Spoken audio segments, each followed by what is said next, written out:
Hey guys, it's Anton.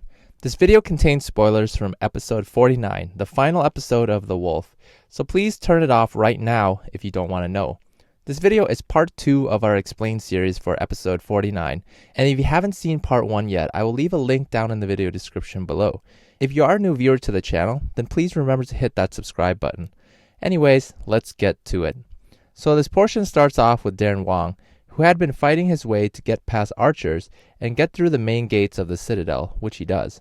As he passes the city walls and fights through the soldiers, he yells out to them that he's only here today to save a person, not to kill anyone. He tells everyone to stand down. When he walks away from them, one of the officers yells out that Lord Bo had saved them before in the past and has been their commander through life and death. The soldiers kneel and recite their allegiance pledge to him as he runs by. We briefly go to a quick scene of Xiaozhan trying to sneak past the guards, weaving his way through soldiers who yell out that Ma Shaxing is in the palace. He can see that there's a commotion and starts making his way there. We then cut to where the action is, and Li Qin as Ma Shaxing is at the steps of the second prince's palace surrounded by guards. What a look! No wonder why she got casted into the Song of Glory from this year. She looks like a straight cold-blooded killer.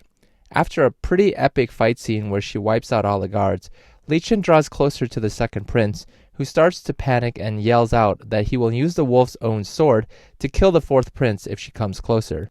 Remember, this is why she's here. Her last favor to the wolf was to save the fourth prince. When the second prince shoves him at her and thrusts his sword towards the fourth prince, Li Qin makes the quick choice to push him out of harm's way and gets run through by the sword. The wolf finally appears, and just before the second prince can finish her off, he grabs the second prince's broadsword with his bare hands and kicks him back. As he holds her, she whispers with her final breaths, "You came. It's always you who rescues me." He tells her, "If I had just come sooner," but is interrupted by Li Qin, who tells him that he came soon enough because she was still able to see him. She says that this time she didn't need to rely on anyone, and asks him if she did well. At this point, the second prince tries to beg for his life, but Darren ignores him and continues by reminiscing. "In the past, there was a girl on Wolf Mountain who always cared for me. Others called me a beast or a monster, but after many years, I finally realized that the real monsters are the people who were hungry for power, those who lose their humanity and character." As he talks, the second prince makes an attack, and the wolf impales him with his own sword, finally ending the reign of terror for good.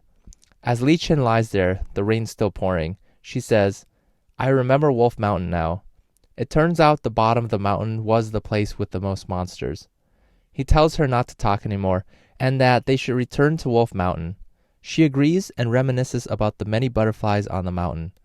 Darren says he will take her back to treat her wounds, but she shakes her head and says that the sword had pierced through her body. She tells him to stay there with her so she continued to look at him. Li Qin says she doesn't want to forget about him, and that if in the next life he still likes butterflies, that he should come look for her. Her hand falls and presumably she dies, but I'll talk more on that later. Xiaozhan finally arrives on the scene, too late, and he's also devastated by what he sees. As the wolf carries her away, the fourth prince watches them from afar and narrates the end to the audience. On that day, there started a heavy rainstorm that would not stop for 3 days. It was like heaven also didn't want to part with Ma Shaxing. The human world seemed to follow its lead with major changes happening throughout the land. The screen flashes and we see the events of half a year later. The fourth prince is still narrating. That year, after the death of the second prince, the kingdom was like a snake without a head. We were lucky to have many generals and officers from Lord Bo who had found out the truth that the second prince murdered his father to take power. The fourth prince succeeded the throne, but in this scene he gives up the power to Xiaozhan's father, merging the two kingdoms. He credits the decision to Ma Shaxing, who had taught him that revenge is an endless cycle, and that it is better to pursue peace with your opponents so the people can live in peace. Everyone remembers and honors Shaxing, and cheers that the world is now unified and conflict is resolved. We go to a quick scene with Xiaozhan and Bao Na. He tells her that the amulet had saved him when he got shot by an arrow. It had broken because of the arrow, and he had spent a lot of time trying to find someone to fix it. He tells her that he came here today to thank her and also to apologize. She tells him she doesn't know what he's talking about, and he starts walking away, but he comes back and asks her why she gave the amulet to him. She tells him in an off way that she didn't know how to express her feelings for him. He tells her to pack her bags, and when she asks him if he's telling her to go away, he replies he wants to explore the world with her together. The fourth prince starts to narrate again. Ji-chang is now wandering the world, but with a new companion. Lord Bo's 2 surviving guards kept their promise and moved to the southern province to open an orphanage. They named one of the orphans after their deceased friend. As for Yaoji, she no longer works for the kingdom, but instead focuses her energy on developing medicine to save people. She acknowledges that even though she has now saved countless people, the good karma of the world should still go to Ma Shaixing, who had saved them all. And finally, for the wolf. After he carried Shaixing away, no one saw him again. The fourth prince tells us that although Darren had chosen to follow Li Qin and the pair are now gone, we will always remember their story. Once upon a time on Wolf Mountain, there was a boy and a girl who were the 2 most important people in each other's lives. The boy had taken her into the world of wolves, and thanks to him, she was able to forget about the pain from the human world. Although there was a lot of misunderstanding and hatred, love was able to prevail.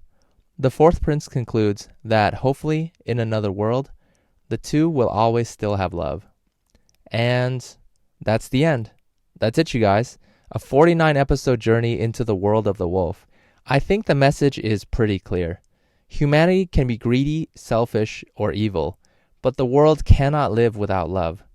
The drama began with an act of evil, and that evil act had consequences that kept perpetuating further until it took a sacrifice of love to right the wrong. Ma Shaixing had come from the last royal family and was spared, so you could say that since the beginning of the drama, she was already doomed by fate. Meeting the innocence of the wolf allowed her to remedy the wrong, and although he himself also got taken up by all the turmoil that was inherent in her character's past, the wolf, in a sense, allowed her to mend the wounds from all the strife she had inherited from this past and right the wrongs of the world. I'd like to do more analysis on the show in a future video because I think it's got a lot more complexities that need some discussion, including the big one. Is Ma Shaixing still alive at the end of the drama? The fourth brother says the pair aren't, but there are some subtle hints here and there that make me believe that they are still both alive and well on Wolf Mountain. I'll have to go into that in a separate video, since this one is a little long. Give this video a like if you like to see something like that. Anyways, it was a good ending, and although I know we all want that happy, clear ending and smooth sailing between the leads, there's always a little quote I always remember. It goes, "Everybody loves pleasure, nobody likes pain, but you can't have a rainbow without a little rain." And I'll end on that note today. Thank you all so much for watching. If you like these explained videos, remember to subscribe. And if you haven't yet already, then make sure to turn on your notification bell to get alerts as to when new videos are posted. As always, my name is Anton. I will catch you guys in the next video. See ya!